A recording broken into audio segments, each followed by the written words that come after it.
اب ان کا دل بیدار کے ساتھ تذکرہ سنیے، اب ان کا دل بیدار کے ساتھ جن کا ذکر آتا ہے اکثر شہ ابرار کے ساتھ، جن کا ذکر آتا ہے اکثر شہ ابرار کے ساتھ، صرف زینب کا وہ خطبہ سر دربار نہ تھا، صرف زینب کا وہ خطبہ سر دربار نہ تھا، صرف زینب کا وہ خطبہ سر دربار نہ تھا، روب حیدر کا بھی تھا جرأت اظہار کے ساتھ، روب حیدر کا بھی تھا جرأت اظہار کے ساتھ، بیڑیاں صدمہ سفر پیاس نقاہت صحرا، بیڑیاں صدمہ سفر پیاس نقاہت صحرا، ظلم کیا کیا ہوئے عابد بیمار کے ساتھ، حسینی ہیں آپ، ذرا بیداری کا ثبوت دیجئے، ظلم کیا کیا نہ ہوا عابد بیمار کے ساتھ، ہائے کس طرح وہ بازار سے گزرے ہوں گے، ہائے کس طرح وہ بازار سے گزرے ہوں گے، نام تک جن کا نہ آیا کبھی بازار کے ساتھ، نام تک جن کا نہ آیا کبھی بازار کے ساتھ، اور ایک کمسن کی وہ ننھی سی لہت کیا دیکھی، ایک کمسن کی وہ ننھی سی لہت کیا دیکھی، رو دیے ہم تو لپٹ کر در و دیوار کے ساتھ، رو دیے ہم تو لپٹ کر در و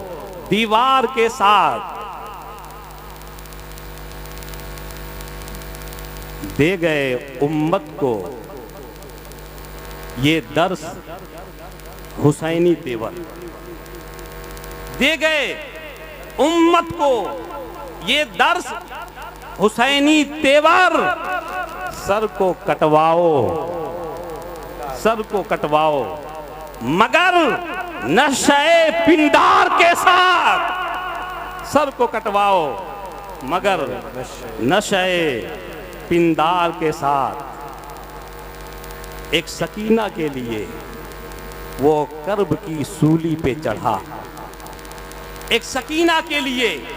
وہ کرب کی سولی پہ چڑھا، دیکھیے دار کو عباس علمدار کے ساتھ، دیکھیے دار کو عباس علمدار کے ساتھ، مر کر خود پائی بقا، مر کر خود پائی بقا اور اسے مار دیا، مر کر خود پائی بقا اور اسے مار دیا، تو نے کیا چال چلی دشمن عیار کے ساتھ، تو نے کیا چال چلی دشمن عیار کے ساتھ، اور یہ بھی بند آپ سماعت کریں، تو نے کیا چال چلی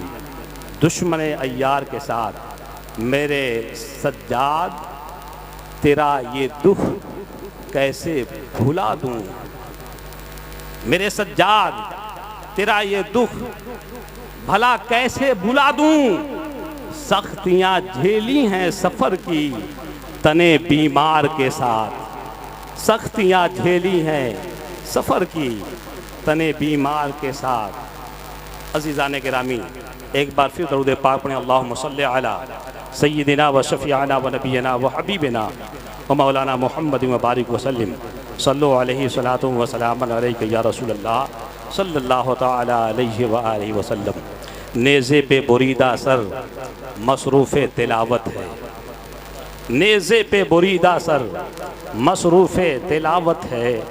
ارباب قلم لکھو حسین مردہ ہیں یا زندہ ہیں،